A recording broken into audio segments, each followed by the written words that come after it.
اعوذ باللہ من الشیطان الرجیم بسم اللہ الرحمن الرحیم الحمد للہ رب العالمین الصلاة والسلام علی اشرف الانبیاء والمرسلین وعلی آلہ الطیبین الطاہرین المعصومین المنتجبین اما بعد فقد قال رسول اللہ صلی اللہ علیہ وآلہ وسلم اللہم قربنی فیہ الی مرضاتک وجنبنی فیہ من سخطک ونقماتک ووفقنی فیہ لقراءۃ آیاتک برحمتک یا ارحم الراحمین۔ ماہ مبارک رمضان کی نورانی اور مقدس گھڑیاں ہیں۔ میں اپنے تمام ناظرین اور سامعین کی خدمت میں مبارک اور پروردگار عالم سے دعا ہے کہ وہ ہمارے اعمال کو شرف قبولیت سے ہمکنار فرمائے۔ پیغمبر اسلام صلی اللہ علیہ وآلہ وسلم نے ماہ مبارک رمضان کی یہ مختصر دعائیں ایک پورا تربیتی پیکیج دیا، اور آج ہماری یہ گفتگو دوسری دعا کے سلسلے میں ہے، دوسرے دن کی دعا ہے۔ بہت فضیلت ہے اس دعا کے پڑھنے کی۔ روایت میں ہے کہ جو شخص اس دعا کو ہے بہت مختصر لیکن بہت ہی معنی خیز، بہت ہی مفاہیم اور معانی سے سرشار، کہ جس میں فرمایا گیا، روایت میں ملتا ہے کہ جو شخص ماہ مبارک رمضان کی دوسری تاریخ اس دعا کو پڑھتا ہے، پروردگار اس کے ہر قدم میں ایک سال کی عبادت کو قرار دیتا ہے، کہ جس کے دن روزوں میں گزرے ہوں اور جس کی راتیں عبادت پروردگار میں گزرے ہوں۔ یہاں پہ تین مہم چیزیں کہ جن کی طرف اور مہم عناوین اور مفاہیم اور نکات ہیں کہ جن کی طرف میں ہمارے آقا، ہمارے سرور مرسل اعظم صلی اللہ علیہ وآلہ وسلم نے جس کی جانب اشارہ فرمایا، اللہم قربنی فیہ الی مرضاتک، پروردگار مجھے ماہ مبارک رمضان میں اپنی خوشنودی سے، اپنی رضا سے ہمکنار فرما، اور پھر فرمایا کہ وجنبنی فیہ من سخطک ونقماتک، اور مجھے اپنی ناراضگی اور غضب سے محفوظ فرما، اور اپنی رحمت کے صدقے میں مجھے یہ توفیق عطا فرما، لقراءۃ آیاتک برحمتک یا ارحم الراحمین، مجھے یہ توفیق عطا فرما تاکہ میں کلام پاک کی زیادہ سے زیادہ تلاوت کر سکوں، اس لیے کہ یہ مہینہ قرآن کی بہار کا مہینہ ہے۔ تو آپ نے یہاں پہ توجہ فرمائی کہ بہت ہی تربیتی امور کے جن کی جانب آقائے دو جہان نے اشارہ فرمایا ہے، اور یہ بتا دیا کہ اگر کوئی چاہتا ہے پروردگار عالم کی خوشنودی حاصل کرے، تقرب الہی ایک بہت بڑی انسان کے لیے نعمت ہے۔ جسے تقرب کی دولت مل گئی اسے کیا نہ ملا، جسے خوشنودی پروردگار نصیب ہو جائے اسے کیا نہیں ملتا ہے۔ تمام جتنی بھی ہے، آپ سب سے بڑی چیز اور بہت عظیم چیز ہے رضایت پروردگار، اور دنیا و آخرت کی سعادت بھی اسی مرضی پروردگار کے ساتھ وابستہ ہے، رضایت پروردگار کے ساتھ وابستہ ہے، اللہ سبحانہ و تعالیٰ کے تقرب اور خوشنودی کے ساتھ وابستہ ہے۔ اسی وجہ سے حضرت امیر المؤمنین علی ابن ابی طالب علیہ السلام فرماتے ہیں، لا تنال مرضاتہ الا بطاعتہ، اگر کوئی چاہتا ہے شخص کے مرضی پروردگار میں یا رضایت پروردگار اور خوشنودی پروردگار میں آنا چاہتا ہے، تو سب سے پہلی شرط یہی ہے کہ وہ اطاعت پروردگار کرے، اوبیڈینس آف گاڈ، اللہ سبحانہ و تعالیٰ کی اطاعت اور اس کے اوامر کے اوپر عمل کرنا ہے، تب جا کے انسان کو رضایت پروردگار حاصل ہو سکتی ہے۔ اور پھر فرماتے ہیں کہ رضائے پروردگار چاہیے تو 3 چیزوں کا ضرور انسان کو خیال رکھنا ہوگا۔ سب سے پہلی چیز یہ ہے رضایت پروردگار میں یہ کیا ہے، زیادہ سے زیادہ استغفار کرے، چونکہ یہ مہینہ یہ استغفار کا مہینہ ہے، اللہ کی طرف رجوع کا مہینہ ہے۔ شہر الاستغفار، اس مہینے کا نام ہی شہر الاستغفار ہے، یعنی forgiveness اپنی طلب کرے، اپنے اہل و عیال کی، اپنے عزیز و اقارب کی، اپنے مرحومین کو یاد کرے۔ تو سب سے پہلی رضائے پروردگار کے حصول کے لیے پہلی چیز یہ ہے کہ استغفار کی منزل پر آ جائے، استغفار زیادہ سے زیادہ استغفار کرے۔ اور دوسری چیز یہ ہے کہ تواضع، انکساری، بردباری، ہمبلنس انسان اپنے اندر پیدا کرے، تاکہ یہ غرور، یہ تکبر، یہ ساری آلودگیاں انسان سے مٹ جائیں۔ تواضع اور انکساری یہ بھی بڑی دولت ہے۔ اور تیسرا یہ ہے کہ اگر انسان چاہتا ہے کہ مرضات پروردگار، اللہ سبحانہ و تعالیٰ کی مرضی کو حاصل کرنا چاہتا ہے، تو اس کے لیے یہ ہے کہ زیادہ سے زیادہ صدقات دے۔ اس مہینے میں بہت زیادہ مہم ہے کہ وہ جو نیڈی پیپل ہیں، محتاج ہیں، مساکین ہیں، مستکین ہیں، اللہ کے عیال ہیں، ان کی طرف توجہ دے، زیادہ سے زیادہ صدقات انسان دے۔ تو آپ نے دیکھا کہ اللہ سبحانہ و تعالیٰ کی اصل میں رضا، یہ ایسی رضایت پروردگار ہی اصل میں پیش خیمہ بنتی ہے جنت کا، اور اللہ کا قہر و غضب ہے کہ جس سے انسان اللہ سے دور ہوتا ہے۔ اور جہنم جو ہے نا، دراصل کیا ہے، قہر الہی کا مظہر ہے، اور یہی انسان کے اعمال ہیں کہ جن سے انسان نتیجہ حاصل کرتا ہے جنت کی صورت میں، اور ناشائستہ اعمال ہیں کہ جن کی وجہ سے خوشنودی پروردگار سے انسان دور ہوتا ہے، اور جس کا نتیجہ جہنم کی صورت میں ہوتا ہے۔ اگر آپ جتنے احوال دیکھیں، ائمہ علیہم السلام کی جتنی سیرت کے وہ خزانے دیکھیں، سارے کے سارے ایک لمحہ بھی رضایت پروردگار سے دور نہیں گیا۔ اور آپ نے دیکھا کہ امیر المومنین علی ابن ابی طالب علیہ السلام نے دنیا کو مخاطب کر کے نہیں کہا، دیکھیے جسے رضائے پروردگار مل جائے جنت اس کی ٹھوکر میں آ جاتی ہے۔ جنت کیا ہے؟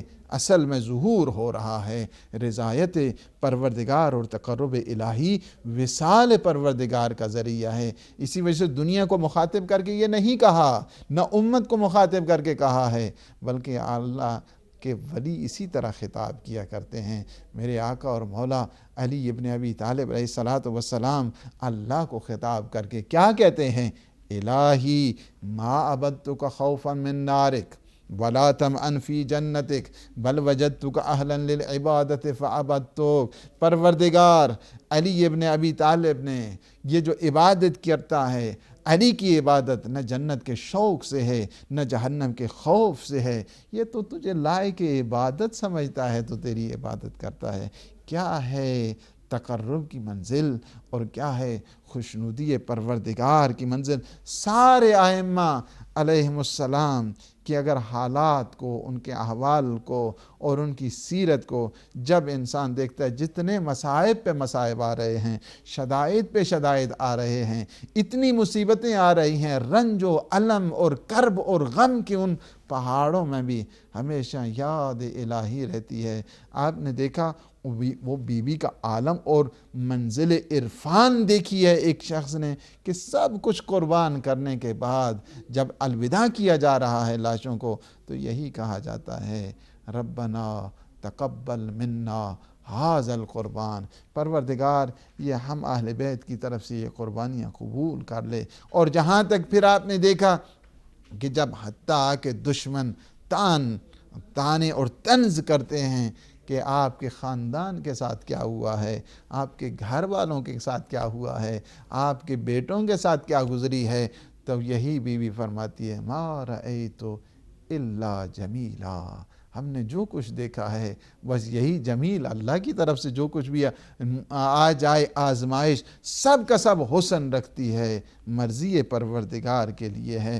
تو یہی ہے کہ جب اللہ کی مرضی کو خریدنے والے انسان کو معیار بھی بتا دیا ہے، وَمِنَ النَّاسِ مَن يَشْرِي نَفْسَهُ ابْتِغَاءَ مَرْضَاتِ اللہ، کہ وہ ان کو بھی دیکھیں کہ جو معیار زندگی بنا کرتے ہیں، کہ جو اپنے نفس کو رضائے پروردگار میں بیچ دیا کرتے ہیں اور اللہ کی خوشنودی کو حاصل کرتے ہیں۔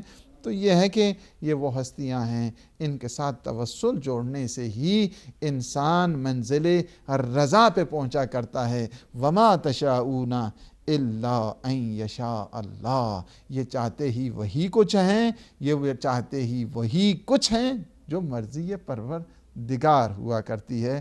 تو بس یہ ہے کہ اگر انسان مرضی پروردگار کو حاصل کر لے، اس سے بڑھ کر کوئی نعمت نہیں ہے۔ ایک بہت خوبصورت روایت ہے کہ جس میں اللہ سبحانہ و تعالیٰ نے، روایت میں ہے کہ حضرت داؤد کو وحی فرمائی اور ارشاد فرمایا، یا داؤد، اے میرے نبی داؤد، انی وضعت خمسۃ فی خمسۃ والناس یطلبونہا فی خمسۃ غیرہا، میں نے 5 چیزوں کو 5 چیزوں میں رکھ دیا ہے، لوگ ان کو کیا کرتے ہیں، 5 چیزیں جو دوسری ہیں ان میں تلاش کرتے ہیں۔ بہت مہم روایت ہے کہ جس کی طرف اشارہ فرما دیا گیا ہے، فلا یجدونہا، وہ کبھی حاصل نہیں کر سکتے کہ جو غیر 5 چیزیں ہیں، میں نے 5 چیزوں کا سر 5 چیزوں میں رکھ دیا ہے، انہیں اسی میں تلاش کرنا ہوگا۔ کیا ہے؟ وَوَضَعْتُ الْعِلْمَ فِي الْجُوعِ وَالْجُهْدِ،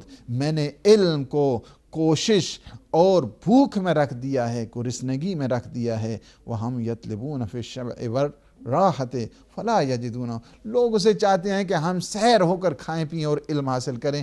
یہ نہیں ہو سکتا ہے کہ انسان پیٹ بھر کر رہے، غفلت کا نشہ آتا ہے، پیٹ بھر کر سستی آتی ہے، تنبلی آتی ہے، والراحت، اور آرام سکون کے ساتھ۔ کوئی دنیا میں ایسے ٹیکے وضع نہیں ہوئے ہیں، کوئی انجیکشن نہیں ہیں کہ جنہیں انسان لگانے سے ہاں اسے علم آ جاتا ہے۔ نہیں، علم کوشش کا نام ہے، علم جد و جہد کا نام ہے، اسٹرائیو اینڈ اسٹرگل کا نام ہے۔ تو کیا ہے، انسان زحمات کو برداشت کر کے ہی علم کی میدان میں آگے بڑھ سکتا ہے، کوشش کرے، صحیح کرے۔ جوانوں کے لیے بہت بڑا پیغام دے دیا، فرمایا کہ میں نے علم کو جو اور جہد میں رکھ دیا ہے، گرسنگی اور تلاش اور جد و جہد اور اسٹرائیو اینڈ اسٹرگل میں رکھ دیا ہے۔ لیکن لوگ چاہتے ہیں آرام کے ساتھ، سکون کے ساتھ، اسی طرح راحت کے ساتھ علم حاصل کریں، جبکہ وہ اس طرح علم حاصل کبھی نہیں کر سکتے ہیں۔ وَوَضَعْتُ الْعِزَّ فِي طَاعَتِي وَهُمْ يَطْلُبُونَ فِي خِدْمَةِ السُّلْطَانِ فَلَا يَجِدُونَهُ، میں نے عزت اور سربلندی اور سرفرازی کو اور تز کو، احتشام کو اپنی اطاعت میں رکھ دیا ہے۔ لوگ چاہتے ہیں کہ کسی دولت مند، کسی جابر، کسی حاکم اور کسی بادشاہ کی خدمت کر کے عزت حاصل کریں گے، کبھی بھی انہیں عزت نصیب نہیں ہو سکتی ہے۔ عزت چاہیے تو اطاعت پروردگار میں انسان کو ملتی ہے۔ وَوَضَعْتُ الْغِنَىٰ فِي الْقِنَاعَةِ وَهُمْ يَطْلُبُونَ فِي كَثْرَةِ أَعْمَالٍ فَلَا يَجِدُونَهُ، فرمایا کہ دیکھو، وَهُمْ يَطْلُبُونَ فِي كَثْرَةِ الْمَالِ، دیکھو میں نے کیا کیا ہے، غنا اور تونگری کو، ثروت کو، غنا کو میں نے کیا ہے، قناعت میں رکھ دیا ہے۔ قناعت شعاری کرے جو بشر، نہ جائے اسے چھوڑ کر سمزر۔ تو یہ ہے کہ وَهُمْ يَطْلُبُونَ فِي كَثْرَةِ الْمَالِ، اور وہ چاہتے ہیں کہ زیادہ سے زیادہ مال آ جائے تو ہم جو ہے نا، ہم کیا ہو جائے گا، ہم غنی ہو جائیں گے۔ نہیں، زیادہ مال آنے سے انسان غنی نہیں ہوتا ہے، قناعت سے انسان غنی ہوتا ہے۔ اور زیادہ مال انسان حاصل کرنے سے، فرمایا کہ وہ چاہتے ہیں کہ ہم اس میں غنا کی منزل پر آ جائیں گے، فلا یجدونہ، کبھی وہ غنا کی منزل پر نہیں آ سکتے ہیں قناعت کے بغیر۔ وَوَضَعْتُ الرِّضَاءِ فِي سَخَطِ النَّفْسِ وَهُمْ يَطْلُبُونَهُ فِي رِضَا النَّفْسِ فَلَا يَجِدُونَهُ، میں نے اپنی رضا کو، میں نے اپنی خوشنودی کو، میں نے اپنی رضایت کو کس میں رکھ دیا ہے کہ تم ہوائے نفسانی سے دور رہو، اور لوگ چاہتے ہیں کہ خواہش نفس سے میری رضا حاصل کریں، کبھی حاصل نہیں کر سکتے۔ اس وجہ سے اگر کسی نے رضایت پروردگار حاصل کرنی ہے تو خواہشات نفسانی سے گزرنا ہوگا، خواہش نفس سے انسان کو گزرنا ہوگا، تب جا کر انسان اللہ کی رضا حاصل کرے گا۔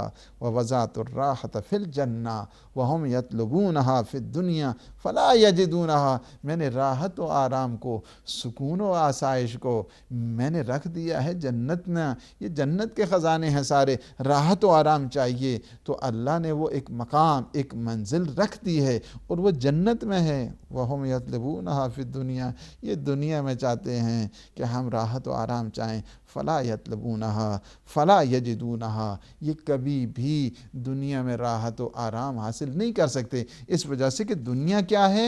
مقام آزمائش ہے، انسان کو اس طرف بڑھنا ہوگا۔ تو پس کیا ہے کہ رضایت خدا کا معیار انسان کو چاہیے کہ کیا ہے؟ اطاعت پروردگار میں ہے، اطاعت رسول میں ہے، اطاعت اہل بیت میں ہے، اطاعت ائمہ اطہار میں ہے۔ اور پھر ایک اور معیار بھی بتا دیا، یہ ساری روایات ہیں، ان ڈیٹیل ہم نہیں جا سکتے، مختصر سے چونکہ میسیج دینا مقصد ہے، اور اسی طرح رضایت پروردگار کا ایک مفہوم بتا دیا ہے کہ وہ والدین کی رضا میں مضمر ہے۔ امام موسیٰ کاظم علیہ السلام سے پوچھا گیا، یا ابن رسول اللہ، فرمائیے ہمیں کیسے پتہ چلے خدا ہم سے راضی ہے یا ناراض؟ فرمایا کہ جاؤ اپنے والدین سے پوچھ لو، اس شخص کے والدین سے پوچھ لو، اگر اس شخص کے والدین پیرنٹ اس پہ راضی ہیں تو سمجھ جاؤ کہ خدا بھی راضی ہے۔ اسی طرح اللہ سبحانہ و تعالیٰ نے بھی جو ہیں روایات اگر دیکھ لیں کہ وَقَضَىٰ رَبُّكَ أَن لَا تَعْبُدُوا، یہ آیے کریمہ ہے نا، وَقَضَىٰ رَبُّكَ أَن لَا تَعْبُدُوا إِلَّا إِيَّاهُ وَبِالْوَالِدَيْنِ إِحْسَانًا، یہ حکم قرآنی ہے، حکم خدا ہے کہ تمہارے رب کا فیصلہ ہو گیا ہے، اس کے علاوہ کسی کی عبادت نہ کرو، ہمیشہ اپنے والدین کے ساتھ حسن سلوک کرتے رہو۔ عاق الوالدین لا یشم رائحۃ الجنہ، کہ جو والدین کا نافرمان ہے جنت جانا کو جنت کی تو خوشبو تک نہیں سونگھ سکتا ہے۔ تو بس کیا ہے کہ والدین کیا ہیں؟ معیار بنتے ہیں رضائے پروردگار کا۔ اللہ کا حبیب پیغمبر اسلام، ان کی پاک اہل بیت اللہ کی رضا کا معیار بنتے ہیں، اور یہ فرما دیا ہے ان اللہ یرضیٰ لرضا الفاطمہ، میرا اللہ اس پر راضی ہے جس پر فاطمہ زہرا راضی ہیں۔ نحن وجہ اللہ، نحن مشیت اللہ، ہم ہیں اللہ کے چہرے، ہمیں دیکھو اگر ہم راضی نظر آئیں سمجھو خدا بھی راضی ہے۔ نحن اوعیت لمشیت اللہ، ہم الہی مشیت کا ظرف ہیں، ہم ارادے پروردگار ہیں۔ تو یہ ہے کہ انسان دیکھے کہ کس طرح آگے بڑھ سکتا ہے۔ رضایت پروردگار بہت مہم ہے۔ اگر انسان رضایت پروردگار میں آ جائے تو حوض کوثر اس دنیا میں بھی، اسی دنیا میں حوض کوثر سے سیراب ہو کر جائے گا۔ پیغمبر اسلام صلی اللہ علیہ وآلہ وسلم فرماتے ہیں کہ 6 طائفہ، 6 شخص وہ ہیں، 6 قسم کے لوگ وہ ہیں کہ جو مرنے سے پہلے جام کوثر علی ابن ابی طالب کے دست مبارک سے پی کر جائیں گے۔ ان میں سے ایک وہ ہے کہ جو صبح شام علماء کی خدمت، ان کے مجلس میں بیٹھنا، ان سے علم حاصل کرنا، ان کے پاس جاتا ہے علم کے حصول کے لیے، اخذ علم کے لیے۔ فرمایا کہ یہ شخص مرنے سے پہلے حوض کوثر سے سیراب ہو کر جائے گا۔ اسی طرح دوسرا شخص وہ ہے کہ جو اپنے بچے کے لیے تعلیم قرآن کا انتظام کرتا ہے۔ دیکھیے یہ ماہ قرآن ہے، اس میں زیادہ سے زیادہ قرآن، اسی وجہ سے فرمایا گیا کہ ہر چیز کی بہار ہوتی ہے، اور بہار قرآن ماہ مبارک رمضان ہے۔ ہمیشہ وہ شخص کہ جو اپنی اولاد کے سلسلے میں تعلیم قرآن کے ان وظائف کو آگے لے کر بڑھتے ہیں، مرنے سے پہلے کیا ہوتا ہے کہ وہ جام کوثر سے سیراب ہو کر جائیں گے، حوض کوثر سے سیراب ہو کر جائیں گے۔ تیسرا وہ شخص ہے کہ جو کسی مسلمان کو قرض الحسنہ دیتا ہے، بغیر کسی منت اور بغیر کسی منت اور احسان کے، بغیر کسی وبال جان بنے ہوئے قرض الحسنہ دیتا ہے، وہ شخص بھی مرنے سے پہلے حوض کوثر سے سیراب ہوتا ہے۔ اور چوتھا شخص وہ ہے کہ جو اپنے والدین کو خوش رکھتا ہے اپنے والدین کو، وہ بھی مرنے سے پہلے حوض کوثر سے سیراب۔ کس نے چاہنا ہے؟ ہر ایک چاہتا ہے کہ حوض کوثر سے دست علی ابن ابی طالب سے سیراب ہو کر جائے۔ پیغمبر اسلام نے طریقہ تو بتا دیا ہے نا، اپنے والدین کو خوش رکھو اپنے والدین کو، تم مرنے سے پہلے کیا ہے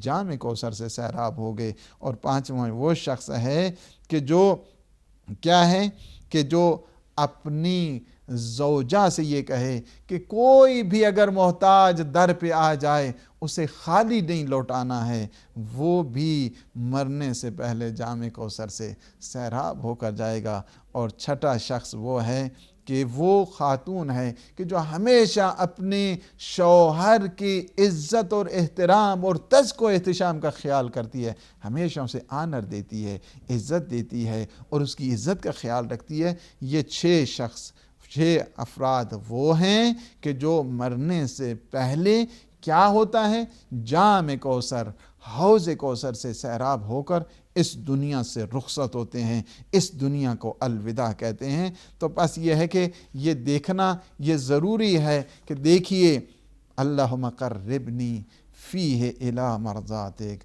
پروردگار تو ہمیں اپنی خوشنودی نصیب فرما۔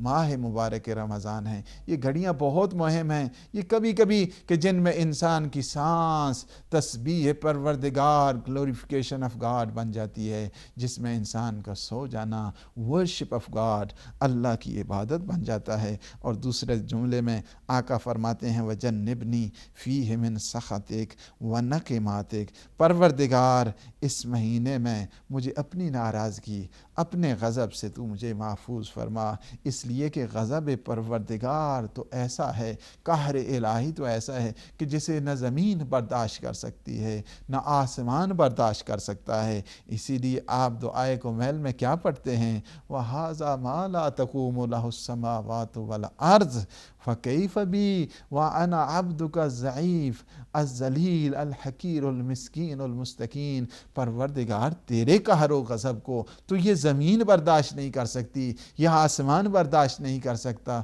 کہاں یہ مجھ جیسا ضعیف اور یہ حقیر اور پست اور ناتوان اور یہ مسکین اور مستکین ہمیشہ تیرے در کا فقیر، یہ کیسے اس عذاب کو برداشت کر سکتا ہے؟ تو کیا ہے وجنبنی فیہ، پروردگار تو مجھے اپنے عذاب سے اور اپنے کیا ہے غضب سے مجھے محفوظ فرما۔ اور تیسرا جملہ بہت مہم ہے اور اس میں فرمایا گیا ہے کیا ہے ووفقنی فیہ لقراءۃ آیاتک برحمتک یا ارحم الراحمین، پر یہ کیا ہے پروردگار تو اپنی تلاوت قرآن اس مہینے میں مجھے توفیق نصیب فرما، کیا تاکہ میں زیادہ سے زیادہ تلاوت قرآن کر سکوں۔ تلاوت قرآن وصیت امیر المؤمنین ہے، اللہ فی القرآن، ہمیشہ قرآن کا خیال رکھنا۔ اسی وجہ سے فرمایا گیا روایات میں یہ فرمایا گیا کہ جب ہر قسم کے فتنے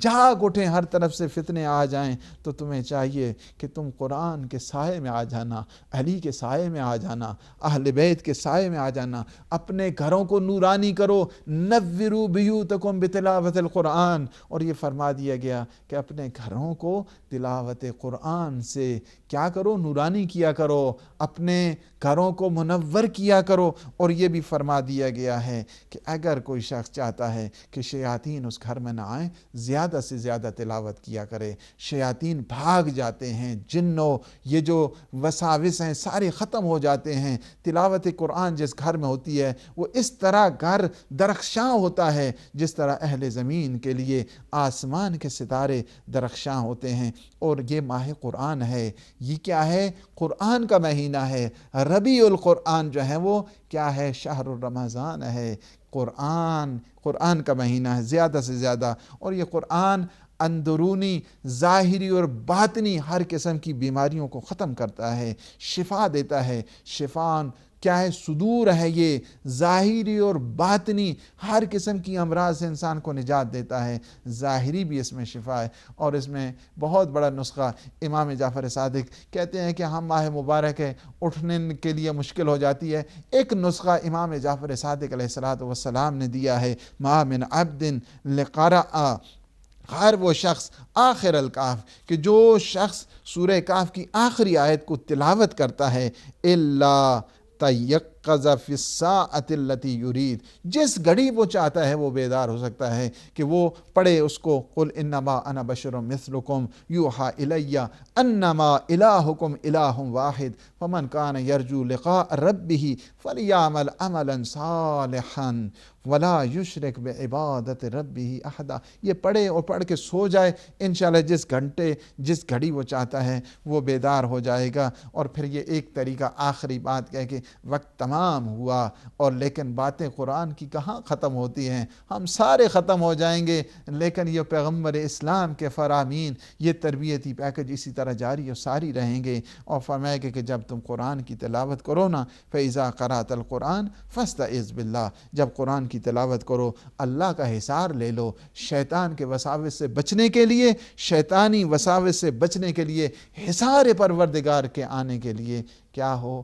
اعوذ باللہ من الشیطان الرجیم کہا کرو۔ اور اس کے بعد کیا ہے؟ تلاوت قرآن کی جو لذت ہے دگنی ہو، جس وجہ سے کہ جب تلاوت میں یا انسان میں وسوسے ڈالے شیطان، تو وہ لذت مناجات اور لذت قرآن انسان کو نصیب نہیں ہو سکتی ہے۔ توسل کریں اہل قرآن کا کہ جنہوں نے قرآن کی حفاظت کی، اور یہاں تک یہ بتا دیا ہے کہ سر کہاں پر ہے اور جسم اطہر کہاں پر ہے، ہمیشہ یہی ہے کہ قرآن کی تلاوت جاری ہے۔ اور یہ کہہ دیا ہے ان اصحاب الکہف والرقیم کانوا من آیاتنا عجبا، اے دنیا والو اتنا تمہیں پتہ نہیں ہے کہ میرا جسم اطہر کہاں ہے اور میرا سر کہاں ہے؟ تم اصحاب کہف کی بات کرتے ہو، آ جاؤ دیکھو یہ حسین مظلوم کو کس قدر یہ اہل بیت قرآن کے ساتھ ان کا عشق ہے، تلاوت قرآن جاری ہے۔ اور یہ تلاوت یاد حسین ہے،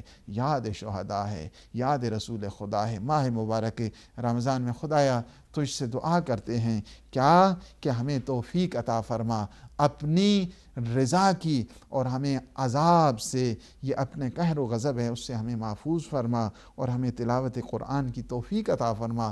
ربنا آتنا فی الدنیا حسنۃ وفی الآخرۃ حسنۃ وقنا عذاب النار واحشرنا مع المتقین والابرار۔ والسلام علیکم ورحمۃ اللہ وبرکاتہ۔